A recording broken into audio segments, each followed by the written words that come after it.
Este trabajo extraordinario que presenta hoy día Meibor, resultado de su persistencia, de su perseverancia, de su alta capacidad profesional de periodista, tiene que ver con un caso que pone en evidencia en los tribunales de Estados Unidos la vinculación del poder político dictatorial de Venezuela con el narcotráfico a través del caso que ha terminado denominándose el de los narcos sobrinos. Pero este es un caso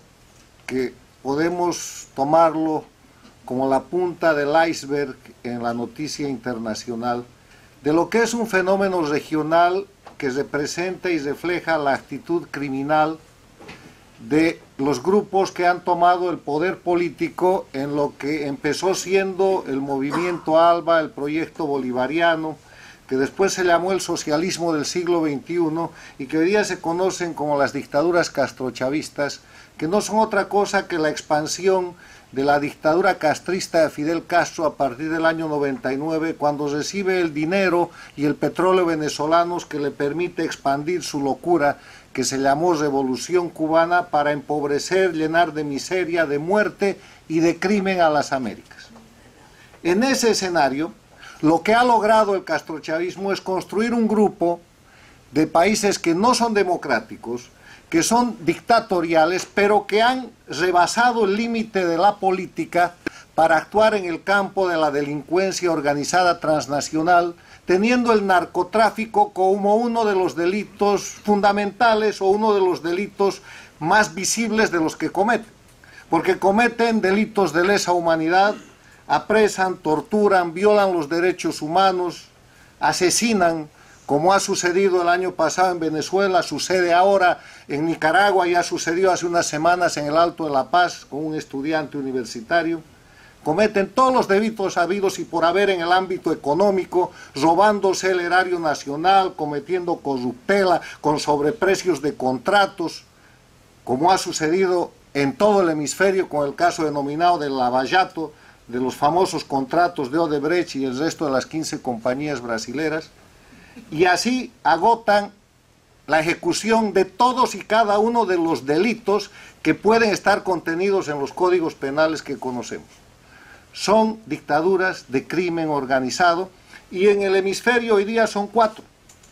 Son los 4 países no democráticos que tienen su origen en la Cuba castrista, que tienen su más alta exposición porque ese fue el cofre del tesoro que están terminando de desvestir en Venezuela,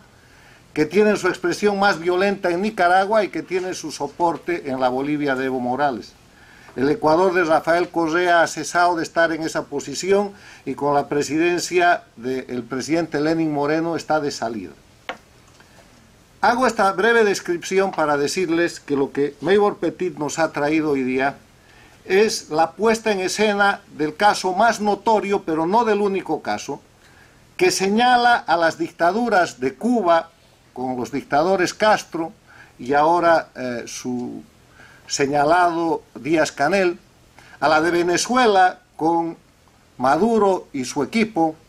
a la de Nicaragua con Ortega y su esposa, a la de Bolivia con Evo Morales, como narcoestados. Un narcoestado es un neologismo que describe a los países cuyas instituciones políticas están influenciadas de manera importante por el narcotráfico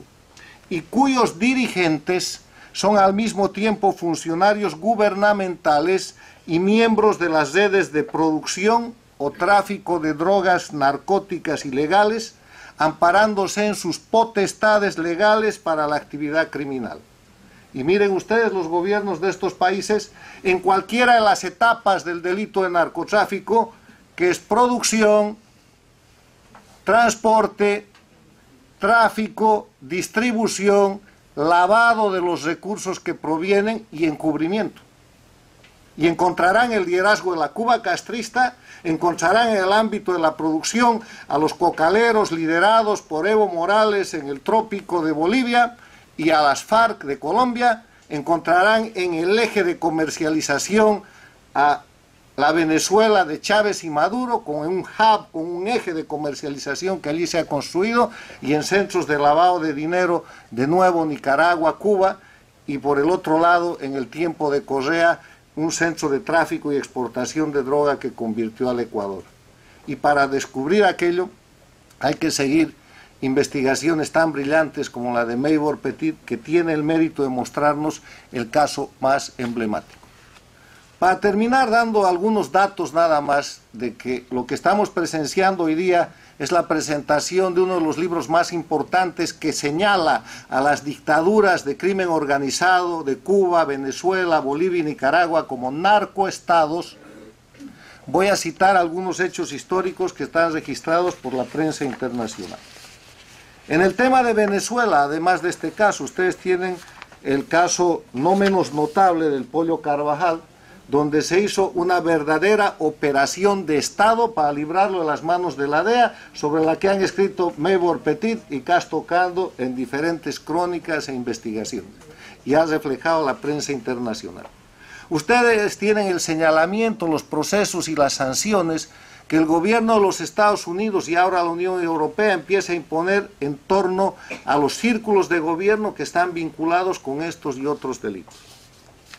En el caso de Bolivia, aquí hay una noticia de la Organización de Naciones Unidas que refleja la reunión de abril del 2016 de la Asamblea General, donde el gobernante boliviano Evo Morales, que además es el líder de los productores de la coca ilegal, desde antes de llegar al gobierno y en el gobierno que él dirige, proclama al mundo que, comillas, la política antidroga propugnada por Estados Unidos en América Latina y el Caribe fue diseñada para intervenir en el gobierno de sus países y ha constituido una estrategia geopolítica intervencionista. Proclama que la lucha contra el narcotráfico es un instrumento de intervención del imperialismo americano, que quien en verdad trafica es la DEA y que por eso hay que disolver la DEA.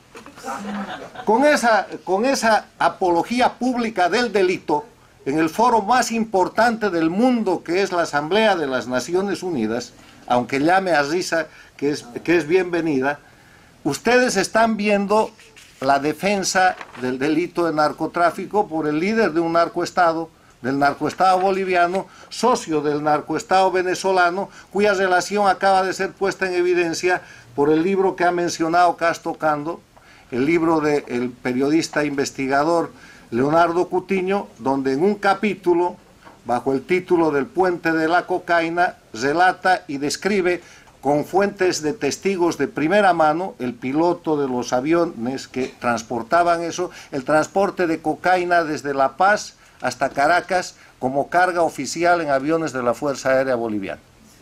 Ese libro está en circulación, está generando una serie de investigaciones y seguramente Maybor Petit y los periodistas que se dedican a esto tendrán la oportunidad en el corto o en el mediano plazo de seguir procesos de esa naturaleza que se tienen que abrir en base a estas importantes y valientes investigaciones periodísticas.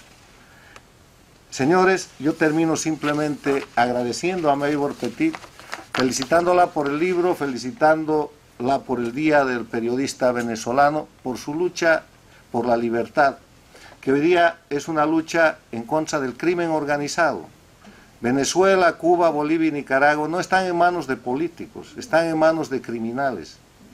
Estos cuatro países, además de no ser democracias, de ser dictaduras, son víctimas del oprobio y la violencia de delincuentes que, entre otras cosas, han convertido esos estados en narcoestados. Y ese tiene que ser el señalamiento y el tratamiento que merezcan. El tratamiento no es ni siquiera el tratamiento que corresponde a un político o a un funcionario de gobierno que comete delitos. Esto es crimen común, es crimen transnacional, y gracias, estimada Maybor, por el aporte que tú haces con el libro que hoy día hemos presentado.